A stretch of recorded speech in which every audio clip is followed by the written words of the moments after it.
Hey, Yes. so did you have fun this weekend? Or last week, I should say, on our trip? Yeah. It was epic. So we had a little impromptu last moment metal detecting adventure down in the low country. Friend of ours, Clyde and Candy, called and were like, hey, get on down here. Let's do this. So we did. Yeah. Can't thank them enough. No, that was it'd be hard to repay them for this trip. I promise you. Pretty much one of the best hunts I've ever had, just emotionally and having fun and just the camaraderie of people who love the sport. Or what should we call this? Is it a sport? Hobby? It's a calling. It's good to be with people who like the calling as much as we do and get happy when we find stuff and Just vice versa. the historical. It's just how important the history is. And to save it, preserve it, Yeah. talk about it. He can talk way more about it than I do because he's a genius like that. He is. But Nerd, I'm a anywho, nerd. he is a nerd, but that's okay. But yeah, had a great time, and we're going to show you a couple of the finds that we found. Okie dokie. We're not going to do a my paper towel, Troy paper towel, because it's just shameful how much he always finds more than me. But so here's some of the cool things that I found. So at first I thought this was an old-timey scissor, but oh nay, it is a candle stick holder. Not a stick, but what would you call it? Like what they used to put the candle on a plate. Don't laugh at me. No, I think you're right. Candlestick holder. Okay, anyways, you carry it so you don't get burnt. I found a couple of cool little trinkets like this. This is a suspender clip. Found a little cute piece of jewelry. And there's little stones still in it. Has a little pin on the back. Pretty Very cute. old. Very, very old. Like a couple 100 years old. Got a bunch of little flat buttons. Big button, little button. This is my little ball button. Very perfect condition. Also very old. Also very old. Part of a buckle. Like a shoe buckle. Like a big shoe buckle. Like pilgrim shoe buckle old. I found this. It's a horse bit. Am I right about that? Bit boss. Bit There, boss. that's what I was actually looking at. Oh, So like that's it. It would go on okay. the bridle right there. Cool. Like this could be like late 1600s, 1700s. Then I found this that actually ended up being some kind of measuring device. If you see right here, there's I don't know if you can see that. Probably not. It's kind There's of a 20 and a 19 on there, and there's like little notches in between. And of course, Troy measured them, and they're exactly an inch apart. I found this pewter button. What's left of a pewter button? little buckle, another little buckle. This isn't metal, but it's a pipe stem. A lot of times you'll find these laying on the ground, and I'll always like finding those. I think that's really all for me right at this moment. So go ahead, honey. So these are flat buttons, and you see that we found quite a few of them. Some of them even are gold gilted, and some of them have little designs on them. Michelle found a real nice gold gilted one that move the light over. A nice, really nice gold gilt one. It's got like a basket weave on it. And this one we're actually able to date because of the back mark on it. This specific back mark on this button was only made from 1834 to 1843. So it was like a 9-year period before the Civil War that this particular button was made. So we know approximate age of that. But these flat buttons like these could date back easily into the 1700s. The cool thing about these two buttons, they're called ball buttons, these are even older than that. And this one is called a blowhole ball button. And they have these holes in here, so when they would weld that eye on the button. They would let the gases escape out of the button. These date back into the 1600s, which is really epic. And you see how good a shape it's in. This is kind of a cool thing. It's a pretty fancy. It's a spoon bowl. This would have had a handle on it, but that's the design of the spoon, so that's pretty fancy. Percussion cap, which is probably Civil War, from Civil War musket. As pretty as that looks, it's a condom tin coin pack from like probably the 40s or 50s. It's empty. It is empty. We made sure of that. Not in the way that you're probably thinking. This is cool. Michelle found this. She didn't fail to mention it. It doesn't look like much, but that's a pewter handle to a spoon. We got to do some work on that to preserve it because this will just keep falling apart because it's pewter. But those are old, like very old pewter. So this little stack of nuggets right here, these are all Leather ornaments. furniture tacks or leather ornaments. Is that what you just said? Yeah. Okay. Oh, and musket balls. Those are always good. Those could easily be late 1700s. And Troy found this little trinket, this little heart. Yes. All right, so dun dun dun. Where are you going? Oh, Oh, I'm losing this light. 'Cause he's going. All you're doing is putting a shadow on everything. There we go.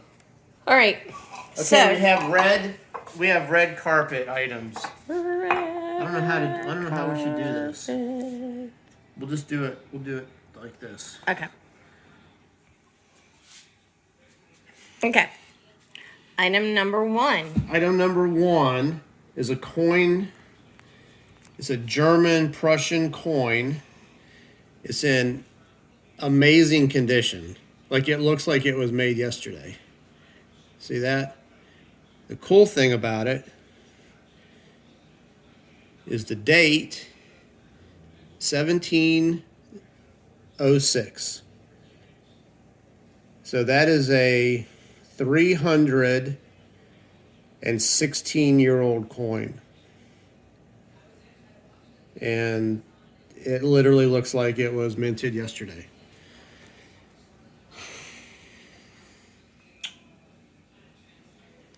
This was one of Michelle's epic finds.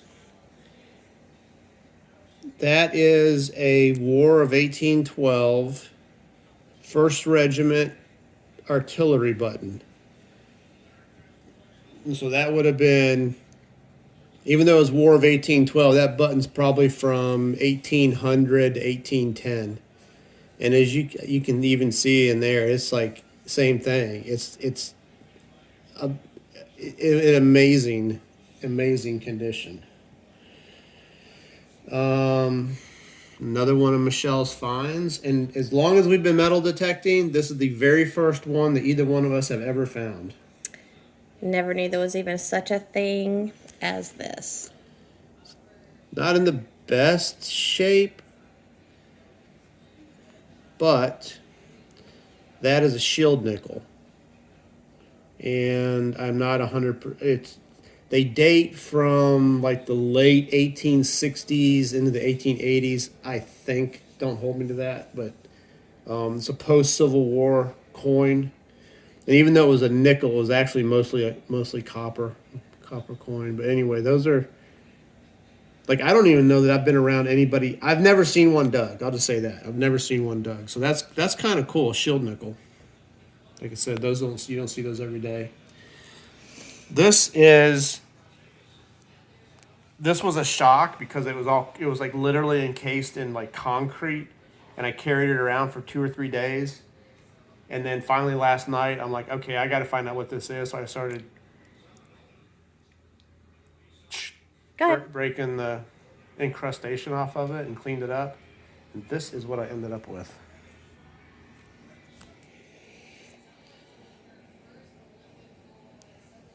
Oh, there we go. Yeah, that's a amazing gold-gilded South Carolina military button. And my assumption is that it's Civil War, but there's a chance that it may be like pre-Civil War militia type button. I haven't researched the exact design yet. And it's kind of cool because the back is broken, but it's one piece. So like the weld broke or something, so the whole piece is intact. It just fell down into the back of the button, but it's not crushed. The shank on it's perfect, but I'm sure the pictures don't do it justice. And then there's this, and in the realm of relic hunting and metal detecting, there's like a holy grail that's out there. That if you probably asked 100 people that metal detect, like what's the top 3 things you'd want to find, I promise you 99 of them, this would be one of them. And it was completely unexpected. But it happened. And it's hard to explain. It's an emotional find, as well as a historic find. But that is an 1858 Charleston slave badge. And the job description on it is porter.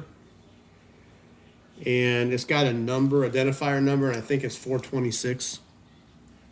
Yeah, 426. And so what these badges were used for were the enslaved people were allowed to go out into the city and work. And they had these badges issued to them that gave them free passage when they were out working. And so this person who wore this badge was identified as a porter. And so most likely they were someone that would unload and load ships in the harbor.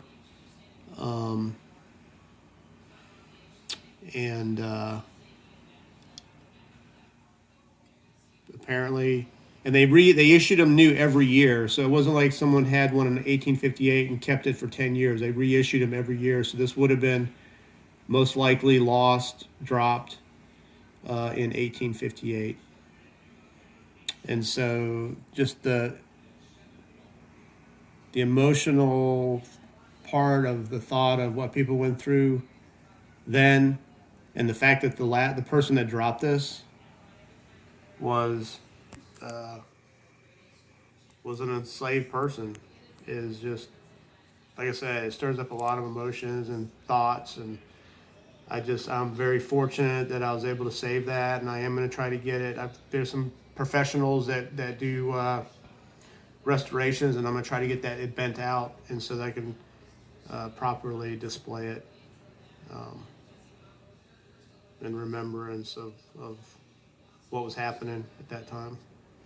So yeah, the trip was amazing. I mean, it's a couple once in a lifetime finds. And a lot of other good stuff. It was a lot. We had a great time. And what we're going to start doing, we're going to actually maybe even like show you guys us digging instead of just us sitting at the counter. But we're out there and we're always just so busy. It's too exciting to stop. It is. I mean, it really is. So we take a picture here and there, but yeah. We're going to try to put some more content, not just the before and after, but part of the during. So, anywho, good job. It was epic. Congratulations, sir. Congratulations. Thank you, ma'am. You too.